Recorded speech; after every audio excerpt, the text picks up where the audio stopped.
তার মধ্যে আমরা জানি যে প্লেয়ারদের কন্ট্রাক্ট, ইয়ারলি কন্ট্রাক্টের ব্যাপার আছে, কারা কারা কন্ট্রাক্টে থাকবে সেই ব্যাপারগুলো আছে।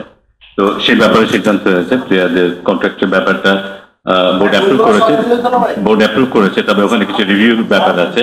তো সে কারণেই অ্যাপ্রুভ লিস্ট আমরা এই মুহূর্তে অ্যানাউন্স করছি না, বাট অ্যাপ্রুভাল এটা হয়ে গেছে। বেশ কিছুদিন আগে ওদের শেষ স্যালারিটা রেজ করার ব্যাপার হয়েছিল এবং এবারও আমরা কিছু স্যালারি রেজ করার প্রপোজ করেছে। বিশেষ করে আমরা টেস্ট ক্রিকেটারদের প্রোটেকশনের ব্যাপারটাকে প্রাধান্য দিয়েছি। যারা টেস্ট ক্রিকেট খেলে, বিশেষ করে শুধু টেস্ট ক্রিকেট খেলে, তাদেরকে প্রোটেক্ট করার জন্য তারা যেন সিকিউর ফিল করে, তারা যেন একটা ফরম্যাট থেকে আরেকটা ফরম্যাটে যাওয়ার চেষ্টাটা কম করে। খুব স্বাভাবিকভাবেই যারা শুধু টেস্ট ক্রিকেট খেলে তারা অন্যদের তুলনায় যারা বেশি ফরম্যাটে খেলে তাদের তুলনায় তাদের আর্নিং কম হয়, সেখানে ওদিকে যাবার একটা প্রবণতা চেষ্টা তাদের থাকে, যেটা অনেক সময় তাদের মূল ফরম্যাটকে ক্ষতিগ্রস্ত করে। তো সেটার কথা বিবেচনা করে বিশেষ করে টেস্ট ক্রিকেটার যারা, তাদের স্যালারিটার ব্যাপারটাকে আমরা বিশেষভাবে নজরে দিয়েছি। আমাদের হেড কোচের কন্ট্রাক্ট কিংবা সিনিয়র অ্যাসিস্ট্যান্ট কোচের কন্ট্রাক্ট মাঝামাঝি পর্যন্তই করা ছিল, সেখানেও আমরা স্যাটিসফাইড যারা আমাদের সাথে এই মুহূর্তে আছে। তো তাদের সাথে আমরা আবার যোগাযোগ করব এবং এর বাইরেও যদি তাদের সাথে যোগাযোগ করে যদি তাদের সাথে আমরা একটা সে ধরনের আন্ডারস্ট্যান্ডিং আসতে না পারে, সেক্ষেত্রে হয়তো আমাদের বাইরে চিন্তা করতে হবে। বাট আমরা আশা করছি যে যারা আমাদের সাথে ছিলেন তাদের সাথে আমরা একটা সন্তোষজনক আলাপ আলোচনার মধ্যে এটা একটা সমাধান খুঁজে পাবো। এর বাইরেও আমাদের একজন ফিল্ডিং এর ব্যাপারটা আমরা খুব মনোযোগী হতে চাচ্ছি। শুধু দেশীয় ফিল্ডিং কোচ আমাদের নেই তা নয়, তবে আমরা যেটা উপলব্ধি করেছি যে আমাদের খুব উঁচু মানের একজন ফিল্ডিং কোচ দরকার, যারা আমাদের শুধু জাতীয় দল না, জাতীয় দলের নিচেও কিছুটা কাজ করতে পারবে। আমরা শুধু জাতীয় দল না, জাতীয় দলের বাইরেও এইচপি তো একজন খুব ডেভেলপমেন্ট নিয়ে কাজ করতে পারবে একজন কোচকে আমরা চাইবো। তো দুজন ফিল্ডিং কোচের কথা এসছে এবং আমরা দুজন খুব ভালো ফিল্ডিং কোচ হয়তো নেওয়ার চেষ্টা করবো। এর বাইরে ন্যাশনাল টিমের কোচিং স্টাফ বোধহয় এর মধ্যে থাকবে, আর বাকি যারা আগে ছিল সেখানে হয়তো একটা পরিবর্তন আসতে পারে, বাট এখনই সেটা নিশ্চিত করে বলতে পারছি না, সেটা সময় গেলে আমরা বুঝতে পারবো। আর ন্যাশনাল সিলেকশন প্যানেল থেকে হান্নান সরকার পদত্যাগের চিঠি দিয়েছিল, সেটা বোর্ড অ্যাপ্রুভ করেছে। সো আমাদেরকে এখন একজন নতুন সিলেক্টর কোচ করতে হবে, সেটা আমরা করব। আর মোটামুটি এটাই ছিল ক্রিকেট অপারেশনস এর সিদ্ধান্তগুলো আজকে বোর্ড মিটিং এ। এর বাইরে যেগুলো আছে সেগুলি হয়তো ইফতেখার কনভে করবে। এই সংখ্যাটা টেস্ট ক্রিকেটারদের স্যালারি যতটুকু জানতাম তারা পার ম্যাচ স্যালারি 8 লাখ টাকা করে পায়। এটা কি এখন আপনারা বাড়াচ্ছেন? মানে আগ্রহ কেন জাগানোর জন্য আপনারা কি ধরনের স্টেপ নিন? ওটা ম্যাচ ফিজের কথা আপনি হয়তো বলছেন। স্যালারি বেড়েছে, ম্যাচ ফিজও বেড়েছে, দুটোতেই বেড়েছে। এবং আমরা বাড়ানোর ক্ষেত্রে দেখে একটা জিনিস চেষ্টা করেছি যে টেস্ট ক্রিকেট শুধু যারা খেলে, টেস্ট ক্রিকেট যারা খেলে তাদের বাড়ানোটা অন্যদের তুলনায় রিলেটিভলি একটু বেশি, সো দ্যাট এর মধ্যে দিয়ে আমরা ওদের ইন্টারেস্টটাকে যেন প্রোটেক্ট করতে পারি। আমি এই মুহূর্তে সংখ্যাটা বলতে চাই না, একটা সংখ্যা আছে এই মুহূর্তে এটা বলতে চাই না। সেই সংখ্যাটা রিভিউ করার পরে হয়তো বাড়তে বা কমতে পারে। না, রিভিউ বলতে যেটা বোঝায় এটা অ্যাপ্রুভ হয়ে গেছে, এখন যেটা প্রেজেন্ট করা হবে সেটাই final.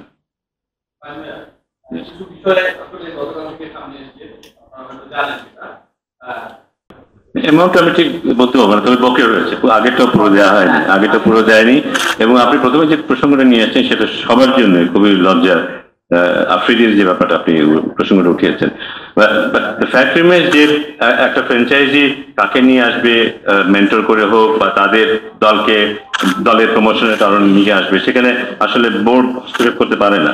But at the end of the day এই কর্মকাণ্ডগুলো কিন্তু শুধু বোর্ডকেই না, দেশের মাথাও নিচু করে দেয়। সো এটা তো ডেফিনেটলি আমাদের নজরে এসেছে এবং এটা নিয়ে আজকে আলাপ হয়েছে। আমরা বিশেষ করে এটা নিয়ে আমাদের আজকে আলাপ হয়েছে আমরা কিভাবে একটা ডিফেন্স মেকানিজম তৈরি করবো যেন কেউ চাইলেও ভবিষ্যতে এমন কিছু করতে না পারে। আমার ধারণা যে অন্যান্য কোনো ফ্র্যাঞ্চাইজিতে এমন করতে হয় না, যারা যে দায়িত্বটা নেয় তারা মোটামুটি সেই দায়িত্বটা পালন করে। কিন্তু আমাদের মনে হয় নিয়মের বাইরে গিয়েও কিছু নিয়ম তৈরি করতে হবে আমাদের ভবিষ্যতে, যেন এই ধরনের কোনো কাজ কেউ করতে না পারে, যাতে ক্রিকেট ক্ষতিগ্রস্ত হোক বা তার চাইতে বড় কথা দেশের সম্মান ক্ষতিগ্রস্ত হোক। অবশ্যই এটা আমিও আগে বলেছি বোধহয় একবার, যে আমাদের আদর্শ প্রিপারেশন বলতে যেটা বোঝায় সেটা হয়নি, একেবারেই হয়নি। হ্যাঁ, দায়িত্ব আমাদের অবশ্যই যে আমরা ঠিকমতো পরিকল্পনা করতে পারিনি। বাট আপনারা এটা আসলে জানেন যে আমি যখন এখন ক্রিকেট অপারেশনের দায়িত্বে আছি, সেটা একেবারে রিসেন্টলি আমার পক্ষে সুযোগ ছিল না ক্রিকেট অপারেশনের স্বার্থ দেখাটা সরাসরি। বাট এই আলোচনা যে আগে হয়নি তা নয়, কিন্তু আমরা এমন একটা জটিল পরিবেশের মধ্যে পড়ে গিয়েছিলাম, যে কারণে খুব সম্ভবত খুব পরে আমরা উপলব্ধি করেছি যে আমাদেরকে শেষ মুহূর্তে কোচ বদলাতে হচ্ছে, শেষ মুহূর্তে পরিকল্পনাগুলো নিতে হচ্ছে যে জাতীয় দলের প্রস্তুতি কেমন হবে। কারণ আমরা খুব আশাবাদী ছিলাম, এবার যে বিপিএল দেখেছি, আমাদের ক্রিকেটের যে ফর্ম দেখেছি, আমরা খুব আশাবাদী ছিলাম। কিন্তু আমার ধারণা যে আমরা প্রিপারেশনটা খুব ভালো একটা না হওয়ার কারণে আমাদের এই পারফরমেন্সটাকে ওখানে নিয়ে যেতে পারিনি। সো কিছুটা দায়িত্ব ডেফিনেটলি আছে ইউএস পটল। আমরা খুব সুনির্দিষ্টভাবে আজকে একটা জিনিস আলোচনা করেছি, খুব অল্প সময় এটা নিয়ে, যে শুধু এই বিষয় নিয়ে আমরা একদিন পুরোটা দিন আলোচনা করব, আমাদের আর কোনো বিষয় থাকবে না। সেই দিন আমরা শুধু জাতীয় দল নিয়ে আলোচনা করব, জাতীয় দলে আমাদের কিভাবে কি করা উচিত, জাতীয় দলকে সাজানোর জন্য নিচে কিভাবে আমাদের সাজানো উচিত, সার্বিক ব্যাপারটাকে কিভাবে আমাদের দেখা উচিত, আর অন্য কোনো এজেন্ডা থাকবে না, শুধু জাতীয় দল নিয়ে একদিন আমরা আলোচনা করবো। এটা সবাই উপলব্ধি করছেন যে আমরা জাতীয় দলটা ভালো করা মানেই সবকিছু ঠিক থাকা। জাতীয় যদি ভালো না করে, আমরা যদি যাই করি না কেন, যতই সাকসেসের গল্প এখানে ওখানে বলি না কেন, আসল কাজটা হয় না। কিন্তু জাতীয় দলকে ভালো করতেই হবে, সে কারণে সেটা নিয়ে আমরা আলাদাভাবে একটা পুরো দিন আলোচনা করব। আমরা চেষ্টা করব একটা লম্বা সময়ের জন্য, সেটা হতে পারে 2027 সালের ওয়ার্ল্ড কাপ পর্যন্ত। সব দীর্ঘমেয়াদী একটা জিনিস আমাদের করতেই হবে। কারণ এবং সেটা শুধু না, আমরা কন্টিনিউয়াসলি মনিটর করব, আমাদের প্রোগ্রেসটা মনিটর করব, যে টাইম টু টাইম আমরা কত দূর এগিয়ে যাচ্ছি বা না যাচ্ছি না। কারণ অনেক সময় যেটা হয় যে অনেকদিন পরে হঠাৎ করে আমরা উপলব্ধি করতে পারি যে আমরা খুব বেশি এগোচ্ছি না বা কিছুটা পিছিয়ে গেছি।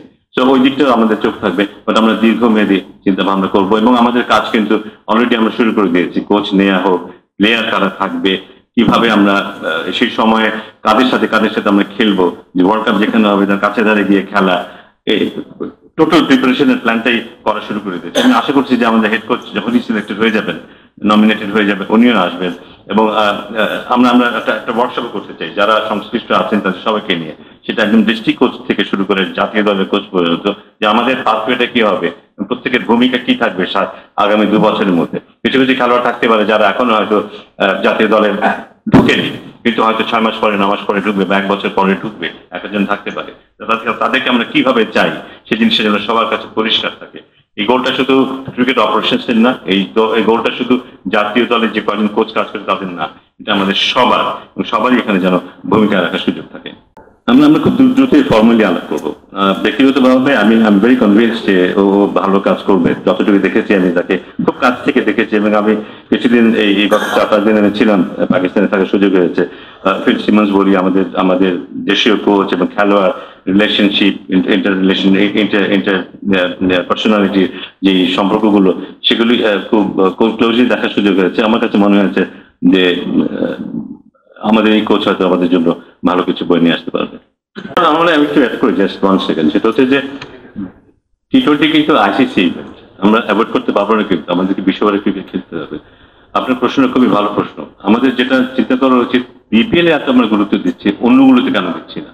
আমার মনে হয় এই গুরুত্বটা যদি আমরা আমাদের ফার্স্ট ক্লাস ক্রিকেট দিই, সমান গুরুত্ব যদি আমরা আমাদের 50 ওভার্স ক্রিকেটে দিই, আমাদের ক্রিকেট আমার মনে হয় 2 বছরের মধ্যে 50% উপরে উঠে যাবে, আমার বিশ্বাস। মানুষের ইন্টারেস্ট এখানে বেশি, মিডিয়ার ইন্টারেস্ট এখানে বেশি, টাকা পয়সা ঝঞ্ঝানো এখানে বেশি। এই কারণে টি-20 দিকে আকর্ষণটা সবার বেশি আমরা বুঝি। কিন্তু যারা ক্রিকেটটাকে ভেতর থেকে আমরা যারা কালচার করি, আমরা কিন্তু এটা উপলব্ধি করি। কিন্তু যদি আমরা অন্যান্য ফর্মেটে এই ইম্পর্টেন্সটা দেই, সেখানে হয়তো এত লাভ থাকবে না। কিন্তু ক্রিকেটকে ডেভেলপ করতে গেলে অন্য ফর্মেটে কিন্তু সমান গুরুত্ব আমাদের দিতে হবে। সাধারণ মানুষ হয়তো সবাই দেবে না, কিন্তু আমরা যারা ক্রিকেটের লোক, আমরা যদি দিতে পারি, আমি শিওর যে আমরা ক্রিকেট তাদের ডেভেলপ করতে হবে। Thanks for your I think they have to prove, কারণ তাদের বয়স দিক থেকে বলি, তাদের ফিটনেস দিক থেকে বলি, তাদের পারফরমেন্স দিক থেকে বলি, it's not my call actually, তো সিলেক্টার্সদের কল, আমার মন্তব্য করাটা ঠিক না, but it's not going to be very easy, এটা বলতে পারি। এটা আমি ছোট্ট করে বলি, it is very obvious that we have chosen the wrong franchises. Yes. It is obvious, দেখেন এটা এখানে সময় নষ্ট করে লাভ নেই। We have chosen the wrong franchises, যারা কেউ হোটেল ভাড়া দিতে পারেনি, কেউ বাস ভাড়া দিতে পারেনি, এই পর্যায়ে পৌঁছে গেছে। সো আমরা যখন একটা চুজ করেছিলাম, আমরা নিশ্চয়ই এটা এক্সপেক্ট করি নাই যে এটা এই পর্যায়ে যেতে পারে। আমরা জানতাম যে ইকোনমিক্যালি সবাই কিছুটা চাপের মধ্যে আছে, হয়তো একটু দেরি হতে পারে পেমেন্ট করতে, হয়তো আমরা গ্যারান্টি মানে যেভাবে রাখি সাধারণত সেভাবে রাখতে পারবো না, বা একটু দেরি হবে, কিন্তু এটা যে এই পর্যায়ে পর্যন্ত যাবে বা এই সিচুয়েশনের মধ্যে পড়তে হবে, এটা কিন্তু আমরা স্বপ্ন ভাবিনি। সো ওই না ভাবতে পারাটা আমাদেরই দায়টা, আমাদের কোনো সন্দেহ নেই। সো এটা আমরা মেনে নিচ্ছি, বাট মিঠুন মতো আমরা এটা ভালো করেছি, এটা ভালো করেছি, এটা আমি বলতে যাবো না, কারণ ভালো করার জন্য আমরা এখানে এসেছি। সো দ্যাট ক্যানট বি বলার মতো কোনো কিছু না। খারাপ যেটা হয়েছে সেটা যেন ভবিষ্যতে না হয় সেই ব্যাপারে আমরা সচেতন থাকবো, এই ব্যাপারে একদম 100% অ্যাড্রেস করবো।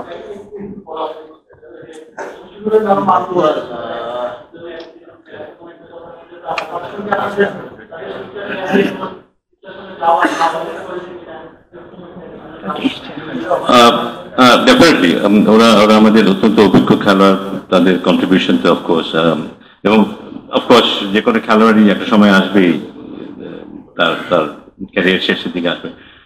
আমার মানে আমরা ওদের সাথে কথা বলবো, ওদের চিন্তা ভাবনাগুলো কি আছে, ওদের নিজস্ব ফরম্যাট নিয়ে সেটা নিয়ে আলাপ, এটা আমি এই মুহূর্তে আলাপ করতে পারছি না, সরি। জিনিসটা হচ্ছে যে বিশ্বকাপ বা ওই পর্যায়ে খেলার সময় যে চ্যালেঞ্জগুলোর মুখোমুখি হতে হয় আমাদের খেলোয়াড়দের, আমরা কি আইডিয়ালি সেই জিনিসগুলো করি কিনা আমার সন্দেহ আছে। এবং ওই জায়গাটায় গিয়ে সবাই মিলে এক হয়ে একটা দল হয়ে খেলার যে ব্যাপারটা, আমি ব্যক্তিগতভাবে যেহেতু নিজেই জড়িত ছিলাম, যে কোচ ছিলাম, ক্রিকেট বোর্ডের সাথে সংশ্লিষ্ট ছিলাম, আমি দেখেছি যে খেলোয়াড় একদিকে থাকে, ম্যানেজমেন্ট একদিকে থাকে, ক্রিকেট বোর্ড একদিকে থাকে, মিডিয়া একদিকে থাকে, সাধারণ দর্শক একদিকে থাকে। এটা কখনোই একটা আইডিয়াল সিচুয়েশন নয়, কিন্তু আমার চেষ্টা থাকবে এই সবগুলোকে একসাথে করা প্রথমত, এবং যেটা আমি একটু আগেও বললাম যে আমাদের হেড কোচ হবে, তাকে দিয়ে আমার একটা বড় পরিকল্পনা আছে যে সারা দেশের যত কোচ আছে যারা প্লেয়ারদের প্রডিউস করে, প্লেয়ারদের গাইড করে, তারা সবাই মিলে আমরা একটা যদি ন্যাশনাল প্ল্যান করতে পারি যে আমরা কি চাই, কোন পর্যায়ে সবার সাথে সবার কানেকশন থাকবে। এবার হয়তো আপনারা লক্ষ্য করছেন যখন জাতীয় দলের মাত্র 5-7 দিনের ক্যাম্প হয়েছে, সেখানে কিন্তু আমরা ডেভেলপমেন্টের হাই পারফরমেন্সের যেসব কোচরা আছে তাদের কিন্তু ইনভলভ করেছি, এবং এটা এখন থেকে রেগুলার হবে। আমরা হয়তো দেখতে পাবো একজন কোচ যাকে হয়তো ভাবিনি, সেও জাতীয় দলের সাথে চলে গেছে, একজন স্পিন বোলিং কোচ কিংবা পেস বোলিং কোচ। সো এই সমন্বয়গুলো আমরা চাইবো যে আমাদের জাতীয় দলের কোচ যেন আমাদের আন্ডার 19 টিমের সাথে কথা বলে, আন্ডার 19 টিমের কোচের সাথে যেন তার এক্সচেঞ্জ হয়। সো এটা একজন এখানে একজন ওখানে এইভাবে না, সামগ্রিকভাবে একটা সমন্বিত প্রয়াস হবে এটা আমাদের মধ্যে, এবং সেখানে বোর্ড থাকবে, সেখানে মিডিয়া থাকবে, সেখানে কোচ থাকবে, সেখানে প্লেয়ার থাকবে, সবাই সেখানে সিলেক্টররা থাকবে। আমরা সবাই কিন্তু যার ইন্ডিভিজুয়াল দ্বীপের মধ্যে বসবাস করি, তার সাথে কারো যোগাযোগ নেই, এটা আমি খুব কাছ থেকে দেখেছি। এটা মানে এই দূরত্বগুলি কমে গেলে আমাদের টিম পারফর্ম করবে। আমাদের প্লেয়াররা ভালো প্লেয়ার, আমি খুব কাছ থেকে দেখেছি বলেই বলছি, ভালো প্লেয়ার, কিন্তু তাদের ভেতরে যে আত্মবিশ্বাস, যে সাহস, যে ওনারশিপটা থাকা দরকার, সেই জিনিসটা ওদের মধ্যে অভাব আছে, যথেষ্টই অভাব আছে, এবং সেটার অনেকটা দায় আমাদের সবারই। কিন্তু ওদের চেষ্টার কোনো ইয়ে নেই, কিন্তু ওরা চেষ্টা করে, প্রচুর চেষ্টা করে। Thank you. ইফতারি হয়ে যাবে ভাই, এটা অল্প না।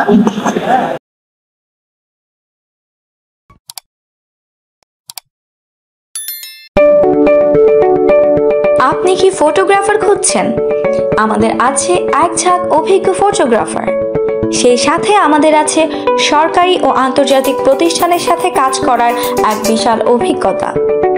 আমরা কর্পোরেট, মডেল, প্রোডাক্ট, ওয়েডিং, জন্মদিন সহ সকল ধরনের স্পোর্টস ফটোগ্রাফি সর্বোচ্চ কম মূল্যে করে থাকি। এছাড়াও আমাদের আছে নিজস্ব স্টুডিও। তাই আপনার ফটোগ্রাফির যে কোনো সেবা নিতে আমাদের সাথে আজই যোগাযোগ করুন।